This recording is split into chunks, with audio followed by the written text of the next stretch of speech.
we're moving gradually south. So we're in the East Bay, then Coyote Valley, then Pacheco Pass, and now we're going a little bit south and west. Okay. And he's going to talk about the. I thought you were. Are you talking about Highway 17 or are you talking about Gatlin? Both. Both. Oh, okay. Awesome.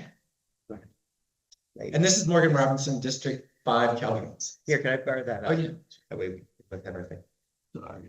Hi, nice to see you all. Bryan, Largay, Land Trust of Santa Cruz County. Thanks for taking time to connect. And I'm Morgan Robertson. I'm the Environmental Program Manager over Biology for Caltrans District 5. And I kind of have to stand up, otherwise I'll be too Nancy. All right. So what we're here today to talk about is the concept of landscape linkage and reconnecting our islands. And I'll get a little bit more into what that means. We'll also talk about the Highway 17, the World Curve project, and then the larger policy context here in the state of California, or there in the state of California. All right. Yeah, next slide. Awesome. So this image shows the Santa Cruz Mountains, mixed evergreen forest, dominated ecosystem, about 300,000 acres, surrounded by ocean, San Francisco Bay, urban areas, ag land, and becoming an island isolated from the rest of California and terrestrial ecosystems.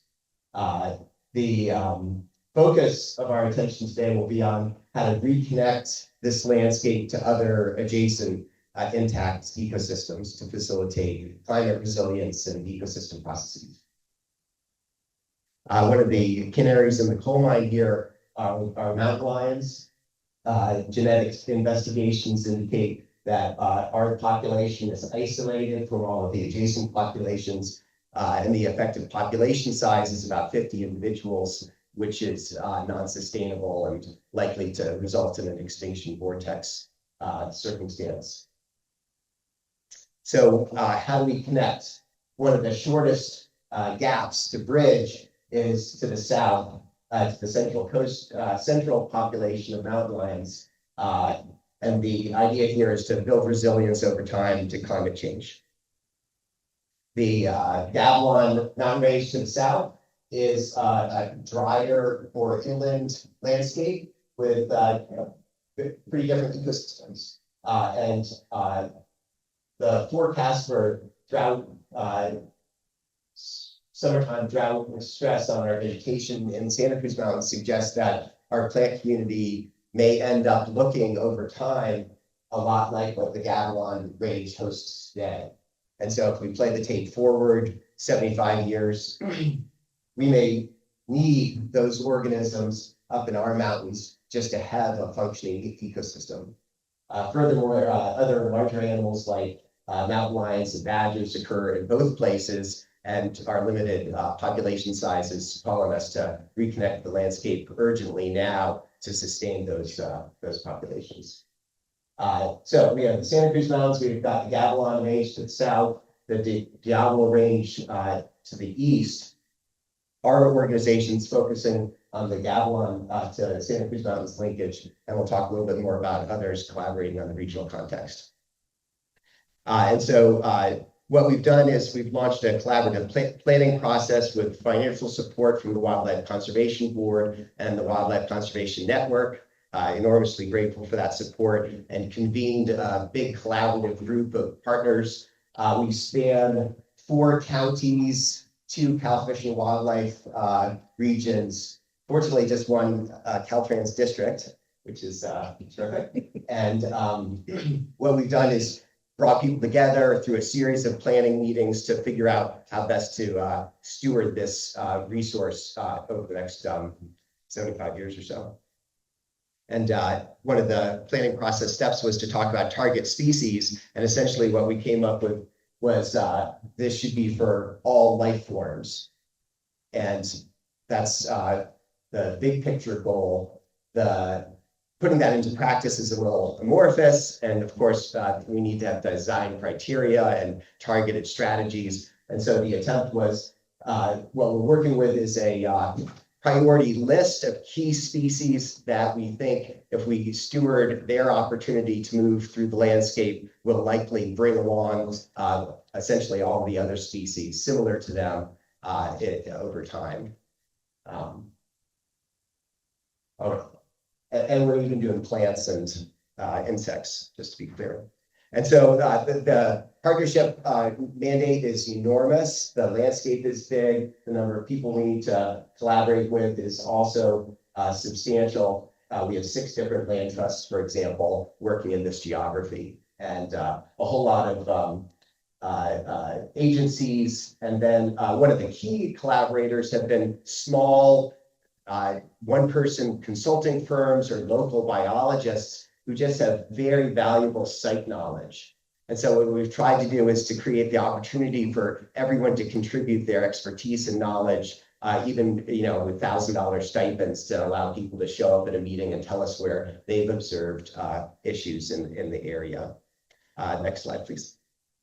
And so over time, what this has done is evolved, and we've recognized the importance of redundancy and strength through diverse connections, multiple connections. We're grateful for the work that we heard about earlier up in Coyote Valley, led by Coast.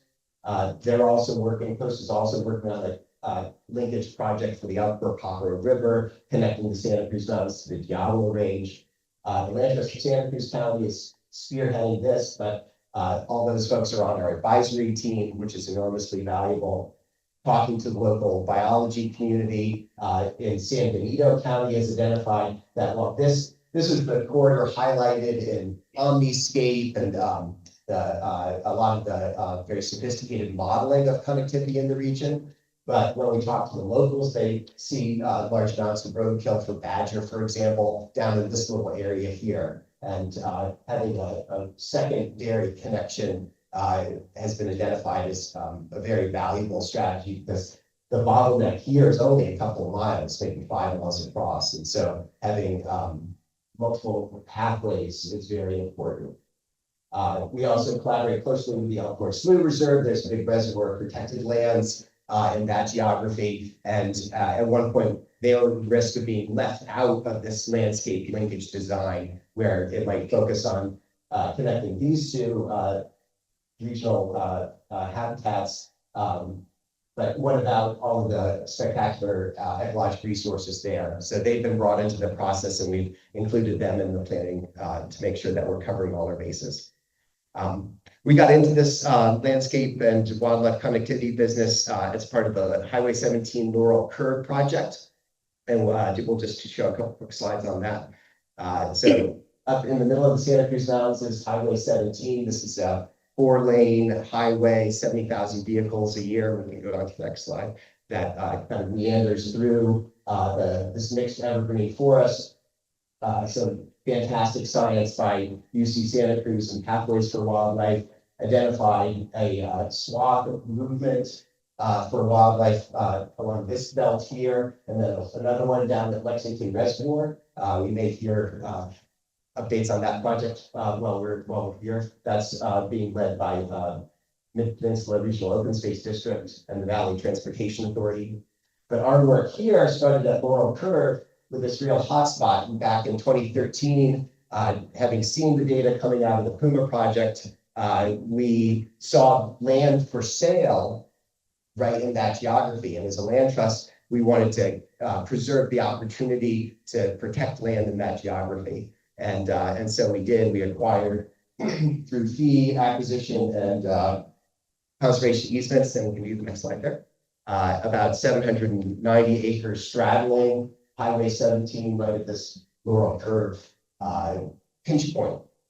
And recently Caltrans had upgraded the center median barricade, kind of we call them Jersey barricades back east, but this to protect drivers, and that resulted in deer being trapped on the lane and running down the lane, for example, creating a very significant driver safety issue. And fortunately, Caltrans recognized the importance of this issue, and we built a coalition to address the challenge. I'll pass this to Morgan to talk a little bit about that. Okay, thanks, Brian. So yeah, just to talk specifically to Highway 17. So this project, if anyone's been to our talks before, you know that it's a result of a really unique partnership between private and public entities, the Land Trust of Santa Cruz County, Caltrans, the Santa Cruz County Regional Transportation Commission, Pathways for Wildlife, UC Santa Cruz, and a whole host of others. So for about 10 years, the whole group worked together to leverage funding to be able to design and then construct this crossing. Major financial contributions came from the Land Trust of Santa Cruz County donors. So this is a strongly community-driven project, which has been a really wonderful part of it. Funding also came from Caltrans and from the Santa Cruz County residents who voted in a 2/3 majority to support a local transportation tax that included $5 million to construct the crossing. So they raised their own taxes. So in this case, these partnerships resulted in the first wildlife crossing for large mammals in the Bay Area. And I love this picture because on the left is my mentor and partner as a biologist on this project, Nancy Seipel. And on the right is our current biologist for the project, Anne Marie. And that was the first day we came and found the crossing was open. So we were very happy with that. So the Laurel Curve crossing was constructed in 2022 by Caltrans and Granite Rock Construction. It took about a year. And work included modification of an existing highway viaduct that you can see on the left there with the construction workers. And then also excavation of fill, lots and lots of fill. The undercrossing itself is completed. Interiorly is 13 feet high. It's 100 feet long, and it's anywhere from 24 to 80 feet wide, depending on where you measure it in the trapezoid.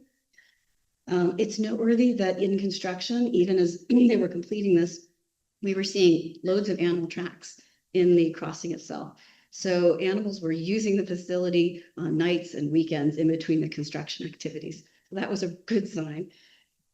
And then post-construction, Pathways for Wildlife has been monitoring, and it's been very successful.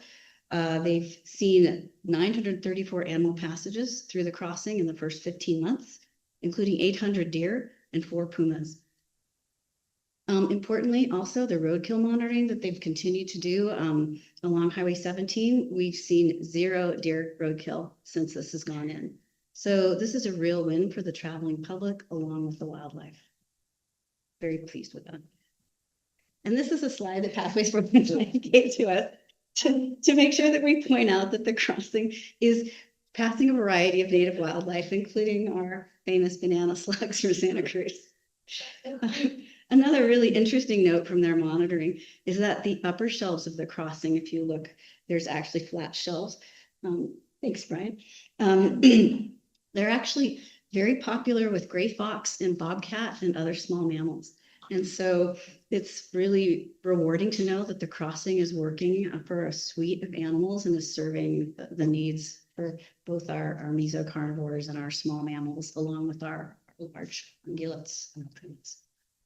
I'll turn back over to Brian. Wonderful. Yeah, thanks, Morgan. And I do want to just shout out to Pathways for Wildlife. Tanya Diamond is a co-author on this presentation, even though she's unable to join us today. And then another shout out to the community support. The Land Trust is a member-supported organization. Our membership doubled when we started doing this project, the Highway 17 project, and it's been a source of great enthusiasm to the community.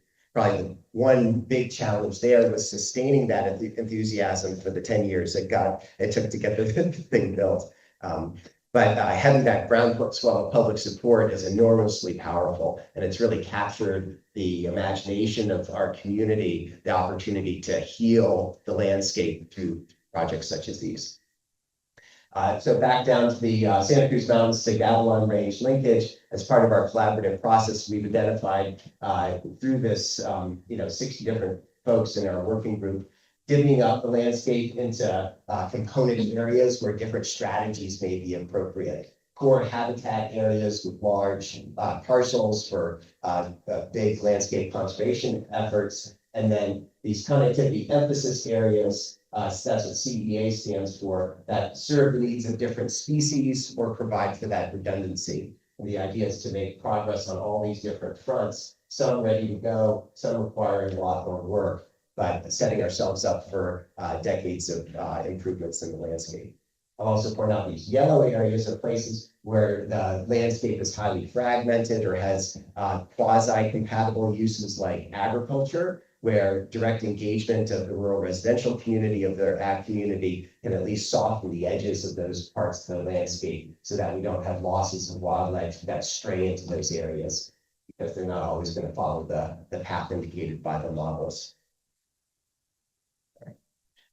And just zooming in on a couple choke point areas, the one in red we'll be talking about in a little more detail. Next slide. And so here the Land Trust purchased Rocks Ranch in large part because it has a 1.5 miles of frontage along Highway 101 and 2,500 acres of good habitat to the south. We also acquired Star Creek Ranch to the north, and post-acquired Pescadero Ranch. We're working very closely with Granite Rock that owns a couple thousand acres of land right in the middle here. And then sorting out this center part of the landscape linkage is particularly challenging because of the highways. Next slide. This is bobcat color data, 11 bobcats and 1 fox that ended up in the bobcat trap. UC Santa Cruz colored these. What they show is that the Highway 129 corridor is actually somewhat permeable with a fair amount of movement under through existing bridges and culverts, but the Highway 101 barrier is quite solid, and so highlighting the need for facilitating crossing across the highway. Pathways for Wildlife, with financial support and oversight by Post, developed a detailed inventory of all of the different crossings, wildlife, roadkill and culverts and bridges, grading each one for their potential for improvement through maintenance, and then through upgrades with capital investment. And here highlighting roadkill hotspots right along Highway 101 and Rocks Ranch. And then in the meantime, we've been protecting more and more lands. Actually, this piece here is protected very recently. All right, here we have mountain lion collar data. It's actually UC Santa Cruz collared the northern cat, UC Davis collared the southern cat, because the different labs have their territories. The line right here. Unfortunately, both of these animals were struck and died on the highway. Next one. And so the idea here is to build this linkage from the highway out, recognizing that that's the core bottleneck of the highway, but having a habitat conservation strategy of protecting land in the vicinity of the crossings. Next slide. A strategy overlay of habitat restoration to enhance habitats such as this eucalyptus forest. Next slide. And outreach and engagement to working lands operators and residential community members on how to live in a wildlife corridor. Next one. And then supporting the capacity of our partners so that they can get this work done over the next decades. And then we're a little over, and we'll just go super quick through these slides on the Highway 101 crossing project. Yeah, absolutely. This is the ground level view of Highway 101 through this linkage. And this section of Highway 101 is a high volume area between San Francisco and the Monterey Bay Peninsula. It's got dense traffic, but it also does not have any culverts or bridges that can serve as wildlife crossings. And so what we find is this section of US 101, as Bryan showed, is a hot spot for animal vehicle collisions. UC Davis pointed that out too in 2017, including animals like deer and mountain lion. So in 2023, our Caltrans office completed a project initiation document. It's basically a detailed feasibility study. And the purpose was to identify opportunities to connect important habitat on both sides of the highway in this area. Our preliminary engineering review suggested the topography adjacent to granite rock lands is suitable for an overcrossing. And so in 2024, the team of partners applied for and was awarded a $5.6 million Wildlife Conservation Board grant. Thank you very much, Dawn, to plan a wildlife overpass here. So we are actually a year into that and making good progress. And we have just put together another technical advisory team, which is fantastic. We're also planning to retrofit a culvert to the south that's been identified as critical by regional studies. This one's being done through an upcoming SHOP project by Caltrans, and it will include safe passage for wildlife under 101 at that location. And I think maybe we'll end there. We had a couple policy slides. I think we're gonna wrap it up. Sounds great. Thank you. Bryan and Megan?